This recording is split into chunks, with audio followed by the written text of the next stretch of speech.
John, so good to have you with us as always. Thank you. I love how you started your message defining the difference between joy and pleasure in society. Do you think we're just overstimulated by everything out there? It makes it more difficult to get or appreciate joy? That's an interesting thought, Dan. I expect it's true. Our Zen Buddhist friends would say that because they believe that spareness of life helps us to enjoy all of it more. John, I love the word jouissance in your message, the French psychoanalyst. What have been those jouissances, the transforming kinds of joys, life-changing joys? What have been those moments of jouissance in your own life? Well, I expect there'd be too many of them to tell you about all of them.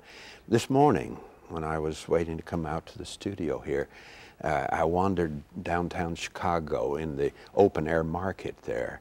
And as I walked around under the big Calder sculpture there and saw all these booths with colorful vegetables and flowers and sunflowers and big purple flowers, I didn't know what they were, and gladioli and all of that, I had this sense, you know, of being in the Garden of Eden or something. And I thought about it then that, you know, once you've experienced jouissance, that extravagant joy, you can tap into it almost anywhere you are. Someone began a book by quoting a Roshi, a Buddhist Roshi, who said it's very deep to have a cup of tea. And you can have that feeling, I think, even with a cup of tea. It can be anywhere. But it's very wonderful when it finally all gets connected. I couldn't say precisely where it happened to me. Maybe you could in your own life. Do you remember a moment in your life? Well, what you're saying is your antenna are always up, that receptivity. Do I remember? Yeah, just yesterday I received a card with a butterfly on it from my friend who has a life-threatening illness and is in a New York hospital.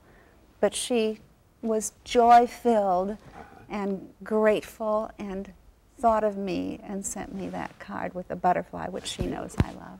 And the butterfly as a symbol of resurrection or transformation coming out of the larva is a wonderful symbol of joy, isn't it? I mean, that fluttering light, unlike the bumblebee, it has a kind of transparency and lightness of being, and it always reminds us of ethereal things, doesn't it? I was going to say, well, you reminded us of always seeing the connection with joy and God, and how important that is in life.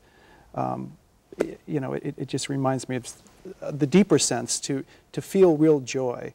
Usually is emotion for me, or it's an experience rather than something that's intellectual necessarily. Exactly, Do you agree with that? Yes, right. Who was it, Maslow, who used to talk about the peak experiences of the person being those moments when all of our faculties come together and do what they do at their best, like a player on the gridiron who catches that unbelievable ball, you know, that nobody thought he could catch, but everything was coordinated to do it.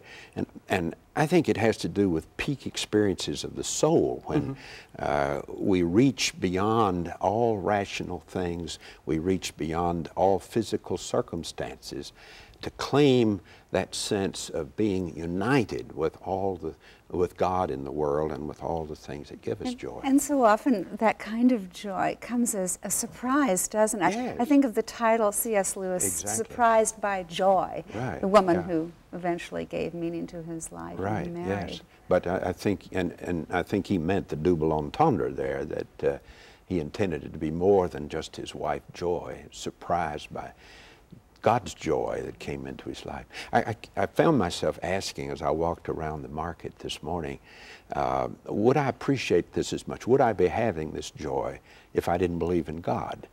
And I thought, you know, I think an atheist or an agnostic can have joy, but how much deeper it is when you feel that it's all somehow connected in God.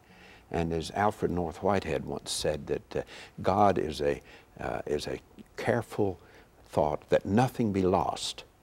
God preserves everything. God preserves all our joys somehow. Well, and he calls us to joy too. He wants us to experience joy, doesn't he, in our life? Right, yes. And beyond all circumstances, absolutely. To be joyful. And isn't it harder than ever in this market culture in which we live to To know that people get it. To be I mean, the quiet difference enough, yeah. between God-centered joy and, you know, the next acquisition. That's right, yeah, I think so. In fact, I saw some little old ladies down in the marketplace this morning handing out brochures about a demonstration that was going to be held there, and they're very big into peace and unity in the world. And I fell into talking with one of them, and she talked about how busy people are rushing to work, and they won't even look at her brochures about enjoying life and having peace because they're too busy in the marketplace. And so sunshine should always be more important than our next acquisition.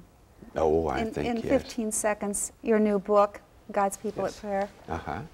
It's just a book of prayers for ministers to use on Sunday morning. Oh, wonderful. That's less than 15 because they don't seconds, have time. That's right, they're busy. Well, thank you, John Killinger.